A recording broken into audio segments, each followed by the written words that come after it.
Hey folks, Big Deano here again. This time taking a look at the brand new SH Figuarts Captain Phasma from Star Wars The Force Awakens. Yes, everyone's favourite disappointment from the new film. But yeah, onto the figure itself. It's kind of a disappointment and a good thing at the same time. But we'll get into that once I get to the figure. Let's take a look at the box, as per usual.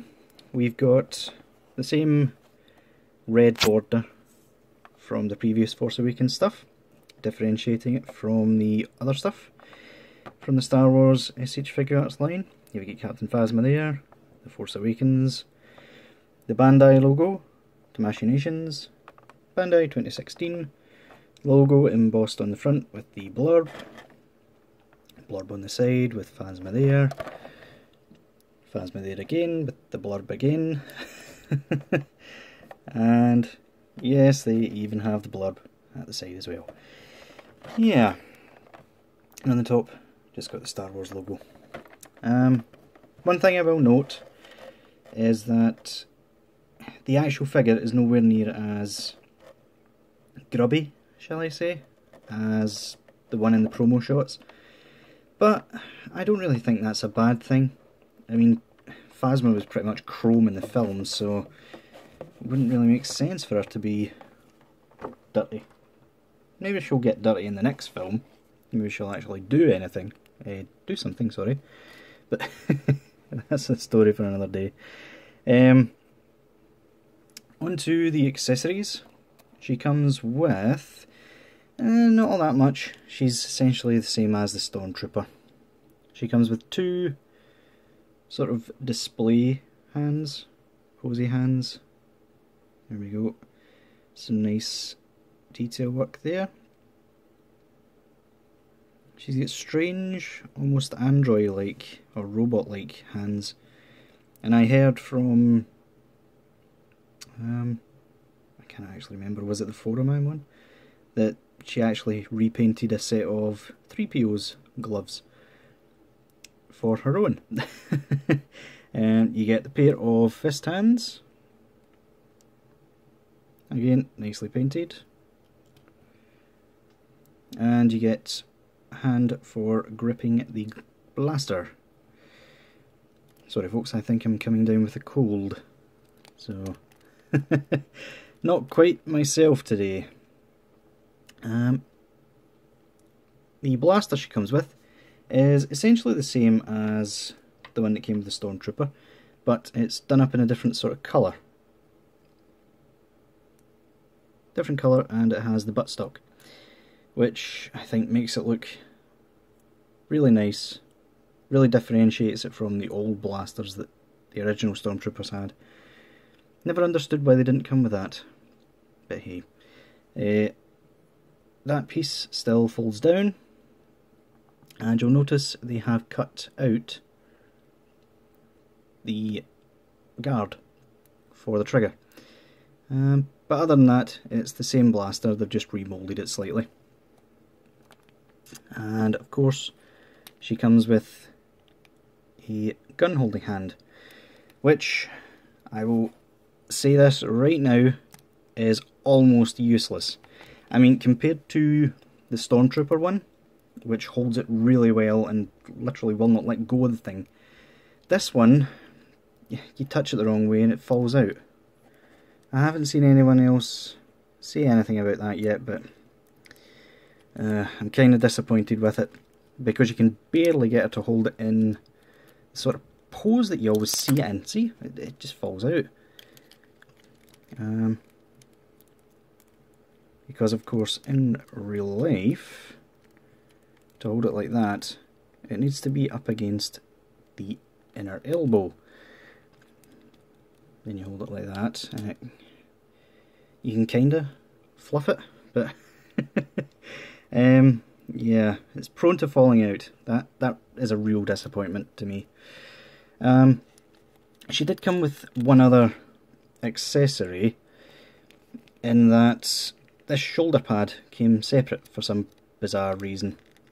the very first thing I did was put it on and put the cape back on, because of course it really doesn't need to be off. It still fits perfectly fine with or without it on. So yeah. In terms of Phasma herself, the paintwork on her is really nice. It's not quite chrome, but it's not a dull metal paint either, which is really, really good. I will say on mine, I don't know if it'll come out in camera, yeah, you can just about make out that slight difference in the colours there. There seems to be a slight scuff on the top of her head, which I'm a bit annoyed about. But yeah, other than that, paintwork's good. You still have some darker tones, mostly round about the gauntlet area, where it would actually get grimy. But still, looks really nice. In terms of the mould itself, it's a partial remould and reuse of this guy, which isn't a bad thing. That guy was really, really well done. Probably one of the best Figuarts I've got to date, to be honest with you, and that's partly down to the joint system that they've got going on. And Phasma doesn't disappoint there either. Apart from this, really, Figuarts, you really have to look into cloth capes. I know they're not everyone's cup of tea, but when you get things like this, where you literally cannot use this articulation at all without it looking out of place, you really have to start looking at alternatives. I mean, seriously. The Mayfix one that's coming out the end of this year is pretty much the perfect Phasma, but I'll show that off later. I might even make a update video for them, just to show them off. But yeah, articulation. She can pose up that way, obviously flip that around. There's a hair in there. Get out of the way. These shoulder pads are on ball joints and double swivels, so they'll always get out of the way. The helmet can look up that much, look down that much, and swivel. It is a different head sculpt because Phasma's was nicer looking, if I'm perfectly honest with you. It didn't have the weird dome look to it that the other ones had. It's more of a helmet kind of design. It does have the pull-up feature to make her seem taller, which is a bit of a cheat. I'll get back to that. She can go forward really far between the two joints, back really far as well, although you do see a bit of a gap. There's some side to side as well, though it does tend to get a bit stuck.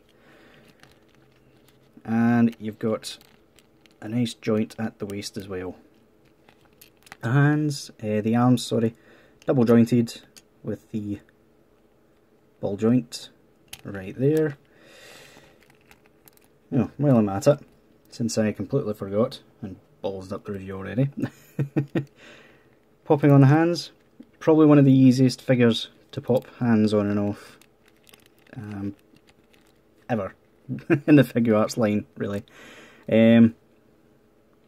The waist is new, well, slightly new. These are all the same. This bit is new. The groin guard, or whatever you want to call it. The legs at the bottom are also new, as are the feet. But apart from that, she's the same. So, yeah. You can get her out really far. She can basically do the splits. Can go forward really far as well. And back a little bit, not that much though, thanks to the new joint system. I really love it when they use that system. Double jointed knees, which get a decent range for having armour attached to them. And you get some decent ankle rocker. And toe articulation, which is a bit more limited than the normal one, but it can go forward and back as well. But yeah, in terms of height, I do not have my measuring tape with me, but as I showed a second ago, I do have this guy. So when you pull up the chest, she does look slightly taller. But of course, in the film, she was like, what, 6'7"? I might be exaggerating that, it might be 6'3", but I'm sure in the film they actually exaggerated Gwendoline Christie's height. But yeah, she's a bit on the short side, I have to say, especially if you want to make the Stormtrooper taller. Then there's hardly any difference at all, which is a real shame. I know it's coming across a bit taller on the film. Let's see. Yeah, if we put the legs the same, you can see the height's almost identical.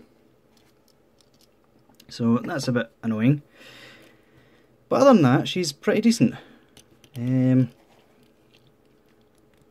Let's put that back on her and see if we can actually get her in a decent pose with it, shall we? Come on, don't fall out on me. Come on. You know you want to. There we go. But yeah, guys, would I recommend this female figure? Yeah, I probably would, as long as you can still get her cheap. If you go into the more expensive range, I would recommend waiting for either the model kit, which I will be reviewing in the next couple of weeks when it comes out, or wait for the Mafex, which is basically the best of both worlds. Chrome and height, and cloth cape. So yeah, until next time guys, I'll see y'all later.